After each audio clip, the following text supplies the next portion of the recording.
Hello and welcome to this week's edition of Invest Africa. I'm Alicia Second. Well, for those wanting to access opportunities on the African continent, risk is often cited as a key challenge. This week, we unpack the African risk landscape and discuss how it can be managed and mitigated in the process of doing business on the continent. The African continent is perceived to be the world's greatest opportunity for corporate expansion. However, lack of proper risk analysis may mean that organizations have been unable to maximize reward and have either underachieved or failed in their African expansion plans. Africa requires that you have to be so savvy, you have to be street smart. You can't just be, sit without being belittling the corporate executive. You have to understand what happens at an operational level. It's when you understand that business in Africa becomes far more tangible and profitable. Economic risks ranging from weak policies, high taxes, talks of nationalization, inadequate infrastructure and red tape are common obstacles. But according to John Saker, partner for advisory practice at KPMG, understanding and operating in a specific market first may minimize these risks. So the thing in Africa is you need to be specific to a jurisdiction or at best to a region, the lake districts or the lake areas of East Africa or Francophone West Africa or Equatorial Africa or Southern Africa. So there needs to be some specifics in this regard. In some jurisdictions, there may be legal requirements such as citizen directorship or ownership. Changes in the structure of such regulations may present uncertainties that may deter investors. But according to the Insomnia Index report, political risk still ranks among the biggest challenge to doing business on the continent. Africa is slowly moving forwards towards political stability, especially when taking into account that between 1960 and 2000, Africa experienced some 85 coups d'etats, contrasted with only 10 in the last decade. Rwanda is just one example of an economic success story post-political conflict. Political leaders are making inroads in establishing the continent as an investment haven and less of a risky business endeavor.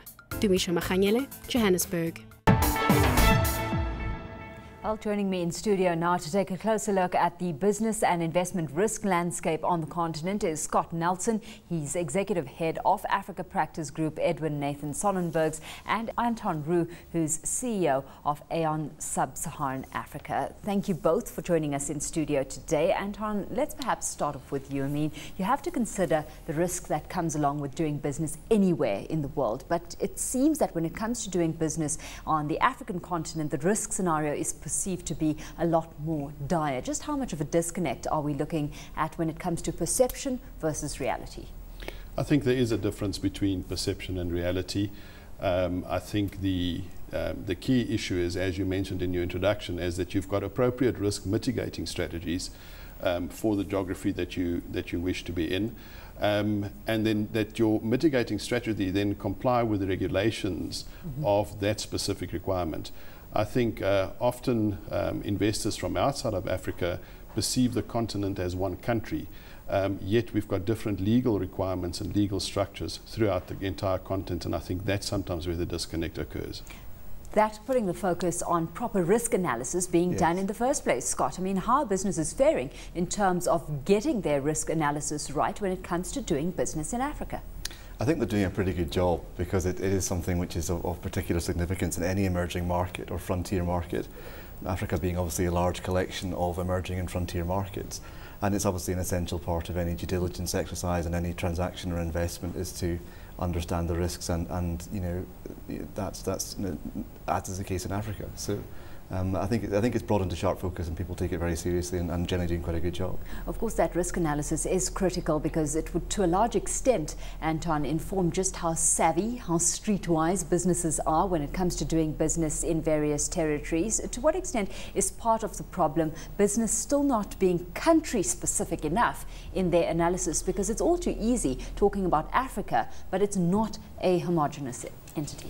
You're absolutely right. You have to get very specific country orientated. We tend to group countries together either as East Africa or Francophone. But if we just look at the East African community, Kenya, Uganda, Tanzania, there's a different regulatory environment that's taking place in each one of those countries. And we often must not see it as one homogeneous environment, and then do specific risk analysis in there, whether it's on the property side, on the liability side, or on the political risk side.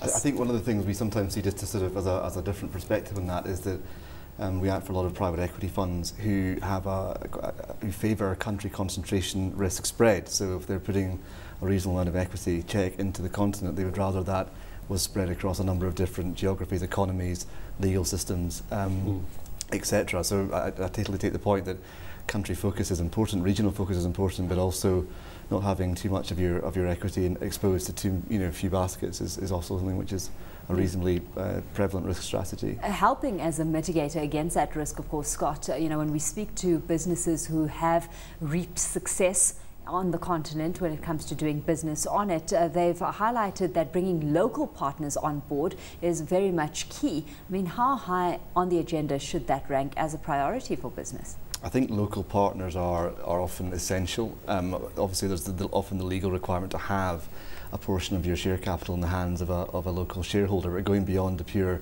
legal requirements, I think the business efficacy it dictates that as a very sensible way to go. I think one of the things that was touched on by your interlude there was the importance of human capital as a risk mitigation strategy. I think that having the right people running your business in country is absolutely essential, and also recognising that you can't run African businesses on an expat basis. You can't just fly in people from the US or the UK or Europe or the Far East and expect the thing to work properly. You need to have good local talent. It's essential.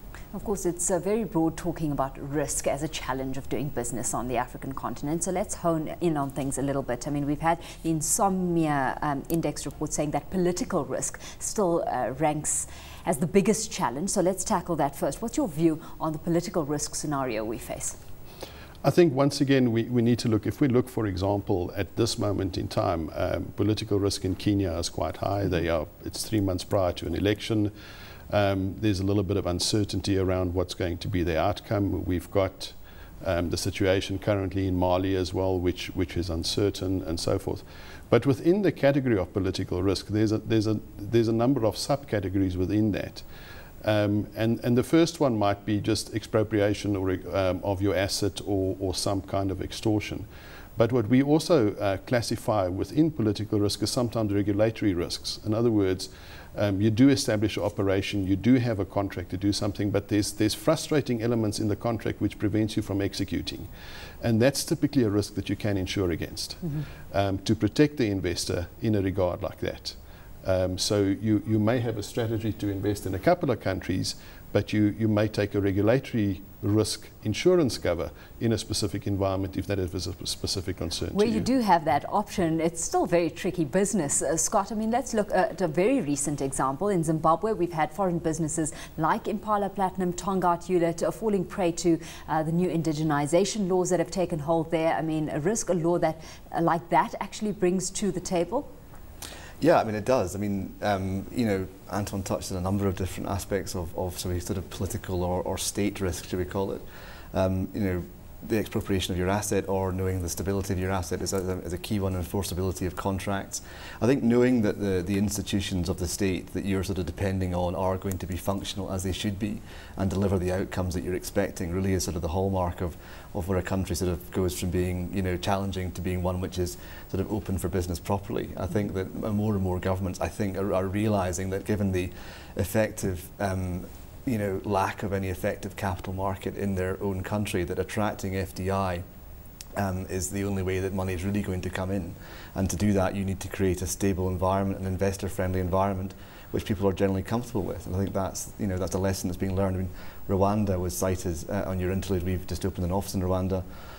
We see that as a great example of a country that's gone from tremendous sort of adversity to economic success purely because of its attitude to the enforcement of regulation. Anton, highlighting the fact that you've got businesses having the option to take insurance against risk like that. I mean, how do you see businesses navigating around regulatory frameworks that are shifting and just weak policy, uncertain and shaky policy environments? Well, I mean, the insurance point is a very good one and well made, and you know, these insurance products are there to provide a solution. I think, you know, there are a number of structural solutions that you can put in legally which give you a bit of a hedge against an adverse outcome. But you know, the risk is always going to be inherent in any emerging market. There's nothing wrong with risk as long as the price you're paying for your investment reflects the risk you're taking. Yeah. I think making sure you've properly priced risk in at the outset is key. Zimbabwe is a very interesting example, and Aon itself at this moment in time is subject to the indigenization bill, and we're busy with some corporate activity. But I also do need to point out that insurance cover is not necessarily always the answer. We won't find any underwriters in the world at this moment in time who's willing to write political risks in Zimbabwe, for example. So that is also a sad reality. In some of the countries, you just can't find political risk cover, Zimbabwe being one of them at this moment in time. Mm-hmm. Trust seems to be a very big issue, and that's certainly what's been missing in that relationship between African governments and the private sector. How can we bridge that gap, and should we be seeing more public-private collaboration here? I definitely think that public-private sector partnerships going forward is got a huge role to play, especially looking at the infrastructure need across the entire continent. But also, I think, to come back to countries like Zimbabwe, for example, there doesn't seem to be an appetite at this moment in time from the Zimbabwean government to engage on this level, which is, I think, to their detriment. Of course, just playing devil's advocate here, Scott, I mean, there's a need to deal with imbalances that have been brought about as a result of colonial past. Are we being fair? It's got to be tricky for governments to adopt more progressive policies while addressing those past imbalances as well. Yeah, it is very much a balancing act, and it's not being properly balanced in as many places as it should be. But you're right; those are the key issues. It's trying to look forward as opposed to just looking at the historical situation. But I think the trend is forward-looking now. I think, for all those reasons I said a second ago, that if you want to attract significant foreign capital, you just have to get to a situation where you are, people have the confidence to flow money into your country. If you don't do that, they ultimately won't. If they have their fingers burned once, they will not come back. So it's as simple as that at some level. On that note, corruption, as far as trade and investment is concerned, it's often the elephant in the room that we don't address. I mean, to what extent is this an issue? Is it something that's deterring investment? It's not necessarily deterring investment, because you find out, inevitably a due diligence will the reality is turn up, elements of likely imperfect business behaviour in a lot of places. So you just need to figure out what is being done, and you need to sort it. I mean, you can't, particularly given the overseas legislation in the US and the UK Bribery Act, that there is just no option for large institutional investors to put money into a scenario where there's any suggestion of corruption or facilitation. So, as part of diligence, you will unearth anything that is going on, and then you will just need to put in place systems and measures to eradicate it. And that is, so yes, it's there often in varying degrees, but the key is just to find out about it and then resolve it. Well, let's hit pause on the conversation for now. At least after the break, we'll be getting more on Invest Africa and looking specifically at the risk scenario on the African continent. That's when we come back, so don't go away.